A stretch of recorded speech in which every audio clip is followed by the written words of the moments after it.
Hello viewers, இன்னைக்கு நம்ம பார்க்க போறது ஒன் பீஸ் எபிசோட் 490 பார்ட் 2.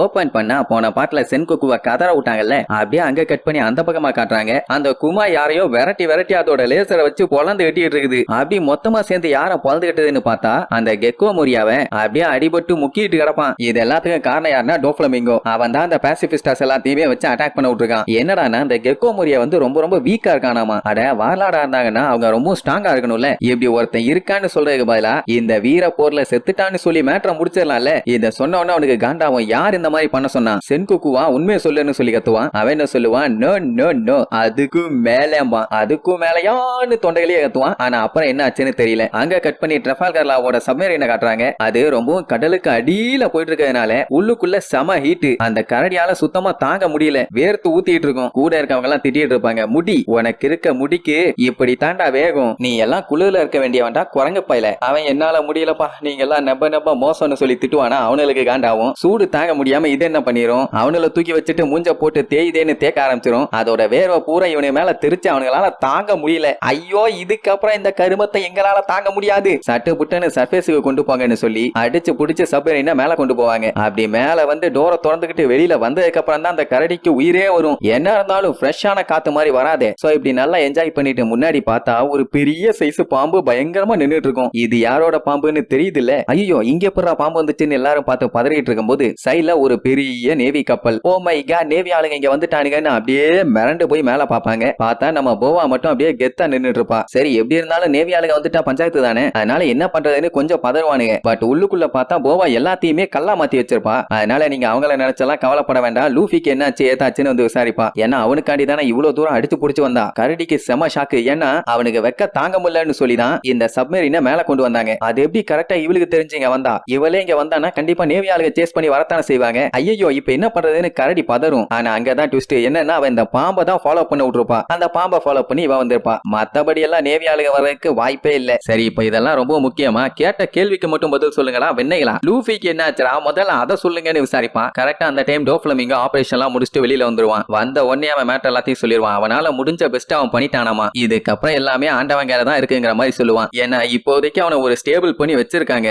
ஆனா கரெக்டா ரெக்கவர் ஆகி வருவானா இல்லையான்னு சொல்ல முடியாது இல்ல. ஏன்னா அவன் பாடியை கம்ப்ளீட்டா எக்ஸாமைன் பண்ணும்போது தான் இவனுக்கே தெரிஞ்சது இவங்க நினைக்கிறத விட அவன் பயங்கரமா அடி வாங்கியிருக்கான்னு. சொல்ல போனா அவன் உயிரோட வருவானா இல்லையாங்கிறதே டவுட் தானாமா. அதெல்லாம் ஒரு பஞ்சாயத்து இல்லன்னு சொல்லிட்டு ஒரு சவுண்ட் கேட்கும். யாருன்னு சொல்லி சுத்தி முத்தி பாப்பாங்க. வேற யாரும் இல்ல, நம்ம இவான் தான். இம்பல் டவுன்ல லூஃபி ஒரு டைம் சாகர நிலைமைக்கு போயிட்டு வந்தான்ல, அந்த மேட்டர் சொல்லுவான். கூட இருக்க ஆளுகள்லாம் லூஃபிக்கு ரொம்ப தேங்க்ஸ் பாங்க. ஏன்னா அவன் ரிஸ்க் எடுத்து உள்ள வந்து இவ்வளவு பஞ்சாயத்து பண்ணனால தான் இப்ப இவங்க எல்லாருமே வெளியில வந்துட்டாங்க. இல்லன்னா இன்னுமே உள்ளதான் இருக்கணும். இதுக்கப்புறம் இவங்க என்னென்னலாம் ஆசைப்படுறாங்களோ அது எல்லாத்தையும் பண்ணலாம்ல. சரி, அப்படி இவங்க ஆசை என்ன ஏதுன்னு கேட்டா கமபகா கிங்டம்க்கு போணுமாமா. நியூ கமா லேண்ட் தெரிக்க விடுவான்னு ஒரே என்ஜாய்மெண்ட் தான். ஆனா இவனுக்கு பேசுறது எதுவுமே இவங்களுக்கு சுத்தமா புரியல. இவங்க எல்லாம் யாருன்னு கேட்டவன போவா தான் மேட்டர் சொல்லுவா. இம்பல் டவுன்ல இருக்கிற பிரிசனர்ஸ். அவங்க பேசுறத வச்சே நல்லா தெரியுது லூஃபியோட ஃப்ரெண்ட்ஸுங்கன்னு. அவங்களும் இந்த ஷிப்ல தான் வந்திருக்காங்கம்பா. இவான் கொஞ்சம் கூட எதிர்பார்க்கவே இல்ல லூஃபி இந்த அளவுக்கு ஹார்ட் ஒர்க் பண்ணுவான்னு. அப்ப எந்த அளவுக்கு காப்பாத்தணும்னு வெறியோட இருந்திருக்கான். ஆனா அவ்வளவு கஷ்டப்பட்டுமே அவங்க அண்ணன் அவன் கண்ணு முன்னாடியே இறந்து போயிட்டான்ல, அதுதான் மிகப்பெரிய கொடுமை. இதனாலதான் லூஃபி கம்ப்ளீட்டா உடஞ்சு போயிட்டான். கூட இருக்கவங்க எல்லாம் லூஃபி நீ ஒண்ணு கவலைப்படாத, நீ ரொம்ப நாள் வாழணும் அப்படி இப்படின்னு அவனுக்காண்டி பயங்கரமா சேர பண்ணுவாங்க. போவாக்கெல்லாம் ரொம்ப ஃபீலிங் ஆயிரும். பேசாம நான் அவனுக்கு பதிலா செத்துருக்கலாம்னு சொல்லி தேம்பி அழுவா. அவ அழுகிறதையும் பார்த்து ரசிச்சுட்டு இருப்பானுங்க காவாலி பயலுக. சரின்ட்டு இவான் ட்ரெஃபால்கர்லா கிட்ட நீ என்ன லூஃபியோட ஃப்ரெண்டான்னு கேட்பான். அவன் தெளிவா சொல்லிடுவான், எனக்கு அவனை காப்பாத்தணும்லாம் அவசியமே இல்ல,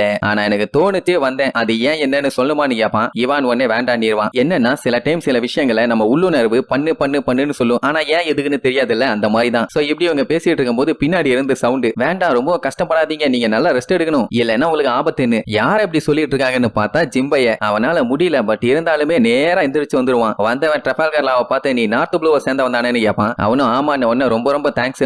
ஏன்டா இந்த மாதிரி நிலைமையில இப்படி எல்லாம் மூவ் பண்ணிட்டு தெரியலாமா, எதுக்கு உனக்கு இந்த வேண்டாத வேலைன்னு இவான் திட்டுவான். ஆனா அவன் கேட்க மாட்டான். அவன் ட்ரெஃபால்கர்லா கிட்ட ரொம்ப தேங்க்ஸ், உனக்கு நான் கடமைப்பட்டிருக்கேன்பா. அவன் அதெல்லாம் அப்புறம் பாத்துக்கலாம், நீ ஃபர்ஸ்ட் போய் ரெஸ்ட் எடு, இல்லன்னா செத்துருவேன்பா. ஆனா ஜிம்பையால சுத்தமா முடியல. ஏன் அப்படின்னா அவனால லூஃபிய பத்திரமா ப்ரொடெக்ட் பண்ண முடியல. அவங்க அண்ணன் செத்தப்போ அவன் அவ்வளவு ஃபீல் பண்ணி கடைசியில கான்சியஸையே இழந்துட்டான். இந்த விஷயத்த ஜிம்பை யோசிச்சு பார்க்கும் போதே ரொம்ப கஷ்டமா இருக்குன்னா ரொம்பவும் பாதிக்கப்பட்டது லூஃபி தான். அவன் எந்திரிச்சானா எவ்வளவு ஃபீல் பண்ணுவான், அதை நினைச்சு இவன் ஃபீல் பண்ணி அழுவான். அதை பார்த்து மத்தவங்க எல்லாம் ஃபீல் பண்ண ஆரம்பிச்சிருவாங்க. அந்த டைம் போவா அந்த கரடி கிட்ட டிரான்ஸ்போர்ட்டர் ஸ்னேல் கேட்பான். எதுக்குன்னா இவ அவளோட குஜா ஷிப்பை இங்க வர சொல்ல போறா. அது வந்துருச்சுன்னா அதை யூஸ் பண்ணி இந்த சப்மரைனோட நேரா அந்த காம்பல்ட்லயே போயிடலாம். எங்கன்னா அவளோட ஐலாண்டுக்கு தான். ஏன்னா லூஃபி இந்த நிலைமையில வெளியில சுத்திட்டு இருந்தான்னா கண்டிப்பா வேர்ல்டு கவர்மெண்ட் ஆளுங்க விடவே மாட்டானுங்க. விரட்டி அவனை கொல்ல ட்ரை பண்ணுவானுங்க. அவன் சேஃப்டியா இருக்கணும்னா இவளோட ஐலாண்ட்ல இருந்தா மட்டும்தான் உண்டு. ஏன்னா இன்னுமே இவளை வார்லாடாதான் எல்லாம் பாத்துக்கிட்டு இருக்காங்க. சோ அப்படி இருக்கும்போது இவளோட ஐலாண்டுக்குள்ள யாரும் வரமாட்டாங்க. சோ பையன் அங்கதான் சேஃப்டியா இருப்பான்னு சொல்லுவா. அப்படியே கட் பண்ணி லூஃபியை காட்டுறாங்க. அவன் பாடியில ஏகப்பட்ட பைப்பை கனெக்ட் பண்ணி விட்டு பையன் நல்லா படுத்து ரெஸ்ட் எடுத்துட்டு இருக்கான். அவளுக்கு கவலை எப்படியாச்சும் அவன் நல்லாகிற வரைக்கும் அவனை பத்திரமா பாத்துக்கணும்னு. அப்படியே லூஃபியை காட்டுறாங்க. மூச்செல்லாம் நல்லா விட்டுட்டு தான் இருக்கான். வேற எந்த பஞ்சாயத்தும் இருந்த மாதிரி இல்ல. அவ்வளவுதான். Tata bye bye, see you.